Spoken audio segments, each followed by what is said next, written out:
Hello, and this is Phase 2A of the Hagwon Startup Guide. And as mentioned before, in the other phase, make sure you download a checklist so that you can make sure you don't miss anything. And obviously, the checklist is for free, but there are two other checklists that you need to download that will definitely help you make sure that you don't miss anything. And that is actually only available to our members. So in this phase, don't forget you need to download the Hagwon expense types checklist and the Hagwon interior and exterior checklists. And those are really good because they show you what you need to make sure to have. And of course, those are all mentioned in the startup guide, but uh, it's kind of like a summary, so it's easy for you. You can print it out and you can carry it around with you, so you can, check it as you look around your Hagwon building or while you are researching outside. So in this phase 2A, which is choosing and planning, so you've already learned a lot of stuff in phase 1. So now it's time to decide what you're going to do. So basically, one of the things you're going to do is you're going to check out your competition in your area. You're going to figure out what are some things you can do to stand out and kind of entice parents to want to send their children to you. You also need to look for your potential space. You'll have to ask yourself various questions and answer them so that you can choose a space accordingly, so that you can choose the best place and so that you can have the best business. You also need to think of your brand. Basically, your brand is everything you do, your education philosophy, who you are, and what your Hagwon represents, and what parents can expect if they send their kids to you. You also need to think of the services that you will provide at your Hagwon, the types of extra help that you may give to kids, maybe gifts, something that will differentiate you from the rest. For example, for me, I give all my kids a birthday card handwritten. Yeah, I do that. And I give them a small gift. And you need to think of whatever matches your personality. Maybe you don't like giving gifts, so don't do that. But maybe you can. Anyhow, also you need to think of what your interior and exterior design will look like. So that means what the inside of your building and the outside of your building will look like. And there are a lot of things that I write in the startup guide for you to consider so that you can make a decision more easily. You also need to start contacting potential construction workers or interior and exterior designers. So that work will need to be done in Korean. So you'll need someone, or you need to maybe get a service provider who can hook you up with a good interior exterior designer. And you also need to think of furniture, maybe what you're going to get. And also another very important thing is to decide what kind of, well, not decide yet, but get an idea of what curriculum you're going to use.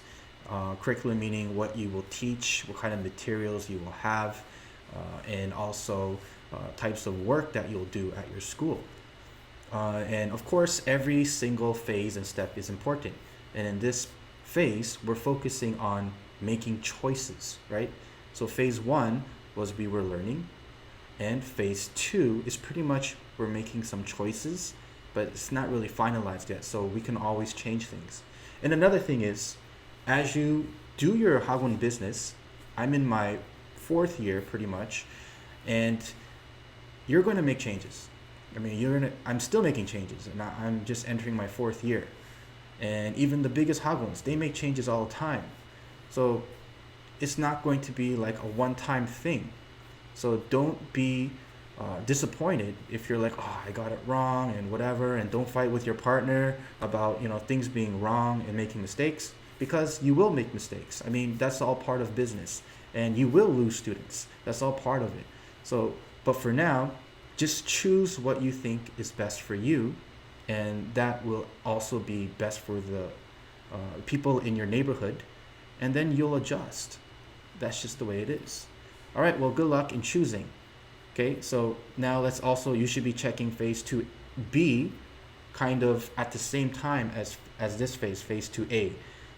And I named it phase 2A and phase 2B because you kind of like they overlap in things you have to do. So don't forget about the laws while you're doing all these things. All right, good luck. I'll see you in phase 3. Actually, I forgot. I need to show you an example of one of the sections. So here it is. All right. So now we are at an example in phase 2A, choosing and planning. And this is the very first one, which is choosing, not the very first one, sorry. This is the second one, which is choosing your potential building or space. And just like in the other, each of every single section, there's the podcast episode that goes with it, so you can listen to that. And also, if you check out your checklist for number 2, your potential space, it says here to consider the 7 questions.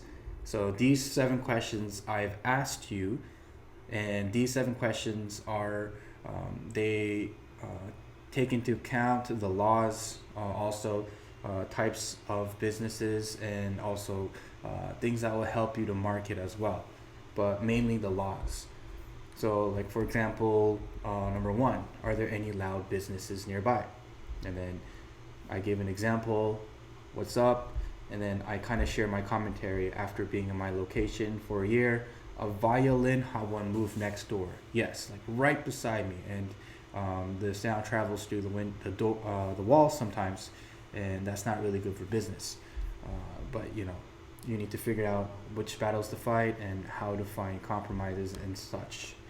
So anyhow, in this section 2, I've updated it as well, and added my commentary. Of course, things have changed. And so here are the 7 questions that I ask you to ask yourself and to answer so that you can make sure that you find a space that is good for you. Then you need to review the Hagwon expense types checklist. And of course, that's only available for members. And I also break down the expenses that you will probably have to pay for when you do purchase a building. Not purchase, but you know, when you pay for a contract for probably 2 years. And I go over some of the laws that you have that are related to choosing your space. And of course, I will go more in depth into laws in phase 2B. And I also give you some reminders. So definitely you need to consider your size, how big the classroom is. Also, you need to make sure there aren't any strange businesses around, like, you know, adult stores or clubs, bars. And then I also include a little diagram here for you to realize. So you're allowed, if this is you, you can't have any of those types of businesses around you. But kanen means possible. So there can be, I guess, strange businesses near you. And definitely you will check out the questions. There's some links here. Definitely listen to the podcast episode, and definitely check out the rest of this phase. So yeah, that's it. All right, well, I hope you liked our example from this section, and that gives you an idea of what to expect. And of course, you can also access the samples. And I'm going to say goodbye for real this time, and I'll see you in phase 3. All right.